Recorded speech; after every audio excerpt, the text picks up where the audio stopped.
This is a real treat for me. This is the first time that I've ever gotten the chance to talk to Collington. We're starting to play his new song, Talk About It, today. Good morning, James from Collington. Hey, Hudson. So good to be back with you guys. Good to see you.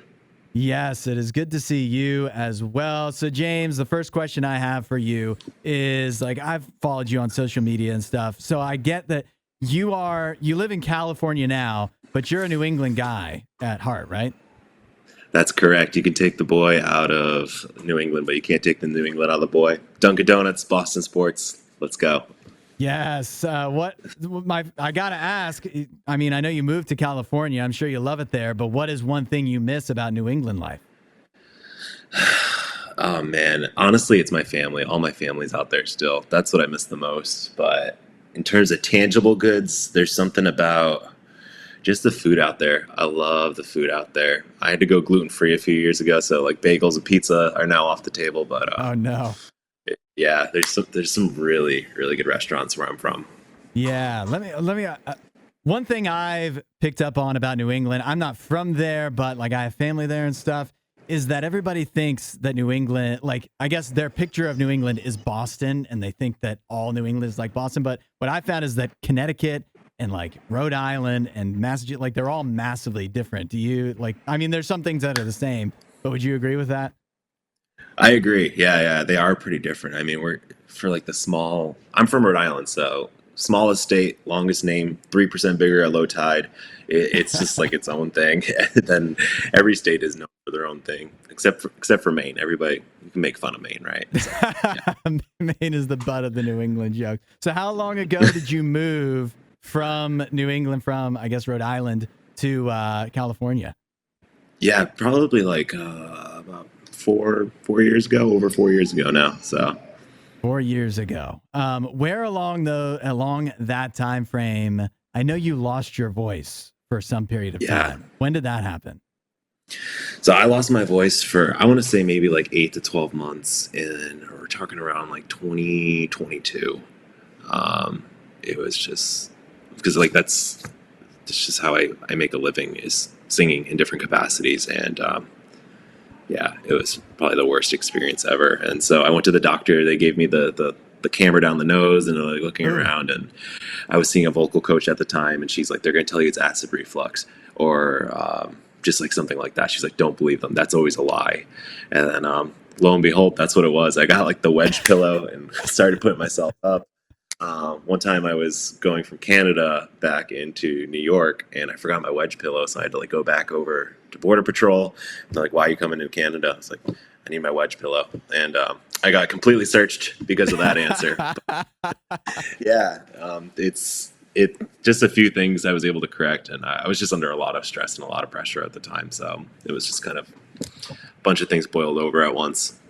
That's wild. It's so crazy. Why, if you're going across the border, right? Why would you make that up? I guess if you were some kind of criminal or whatever, you'd have to come up with something oddly specific and weird that they would be like, why would anybody make this up? But at the same time, how could you make up, I need my wedge pillow, and it's so important that I have to go back across the border? That's it.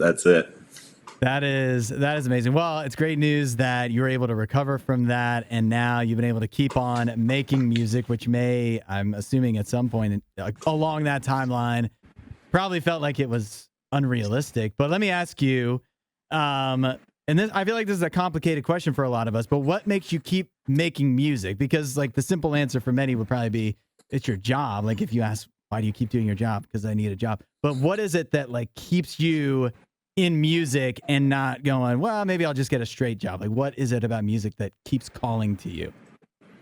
Yeah, I mean, I just have so much conviction behind it, and honestly, just there are a lot of things that would be really attractive to me about having a day job and stuff like that, and just the stability, the lack of, you just go in and you punch out at the end of the day. But for me, it's just I just have such a conviction about it, and for me, it really changed my life when I was about 16, and or served as a vessel to really change my life. That's how I became a Christian, and really met Jesus in a profound way for the first time ever.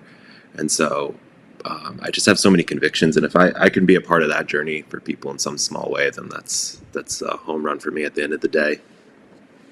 That is awesome. That is, I feel like there couldn't be a better answer than that. Well, let me tell you, or let me ask you then, we've got your new song, Talk About It, that we're going to play here in just a minute. What is the story, the backstory behind Talk About It? It is about me calling customer support for Mac and being on the phone all day. No, just kidding. It is the song Talk About It. It's really just about a quote I was reading about where it's like, Jesus might be in my heart, but my family's in my bones. And relationally, there's just the idea that like being a married person, it's like, alcoholism is very prevalent in my family. Divorce is very prevalent in my family. And these are things that in some way are in my bones, I feel like. And my wife's got her own stuff on her side of the family of like just all these reasons we still shouldn't be together, but just letting what's in your heart or who's in your heart be stronger than what's in your bones.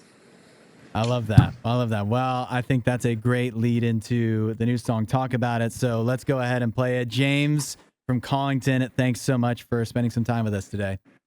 Thanks, Hudson. While you're here, you should watch more of our videos and subscribe so you don't miss what we do next.